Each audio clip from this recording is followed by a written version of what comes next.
শহীদ জিয়াউর রহমানকে অপমান করেছেন যে জিয়া জিয়া তো আমার বাসিওয়ালা, জিয়া আবার জিয়াউর রহমান আবার কেমন নাম হয়, জিয়া তো আমার শহীদ জিয়াকে রাজনীতি নিয়ে আমি কোনো কথাই বলতে চাই না এই মুহূর্তে। সো অন্য কোনো কোয়েশ্চেন থাকলে এই যে অভিনেত্রীদের নামে যে ঢালাওভাবে মামলাগুলো হচ্ছে, এটাকে আপনি কিভাবে দেখেন?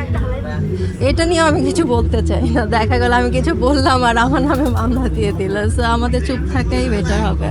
এটা আমার মানহানি হয়েছে এজন্য, কারণ এটা সে আমাদের খেলা শেষ হয়েছে কিন্তু অনেক দিন আগে। খেলা শেষ হওয়ার পরে কেন সে লিগ্যাল নোটিশটা দিয়েছে, এটা আসলে এসেছে ভাইরাল হওয়ার জন্যই। আপনারাও সবাই এখন তাকে চিনলেন।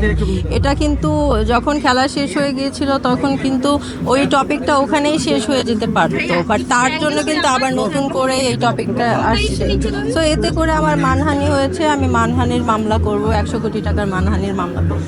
আমাদের মতে আর্টিস্টদের শুধু কাজ নিয়ে থাকবে, বিজনেস করবে, এই তো। বাট রাজনীতি আসলেই খুব খারাপ জিনিস।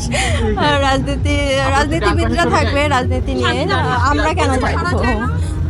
এর আগে দেশে থাকা হয়নি, এজন্য কোনো প্রোগ্রামে অ্যাটেন্ড করা হয়নি। যখন প্রোগ্রামগুলো হতো আমি বিদেশে থেকে দেখতাম, তখন আমার মনে হতো যে আমি যদি বাংলাদেশে থাকতাম তাহলে আমি যেতে পারতাম। সো এইবার ঈদের কারণে আমার দেশের বাইরে যাওয়া হয়নি। সো যতগুলো প্রোগ্রাম আছে সবগুলো অ্যাটেন্ড করা হয়েছে, এজন্য সবাই আমাকে দেখেছে।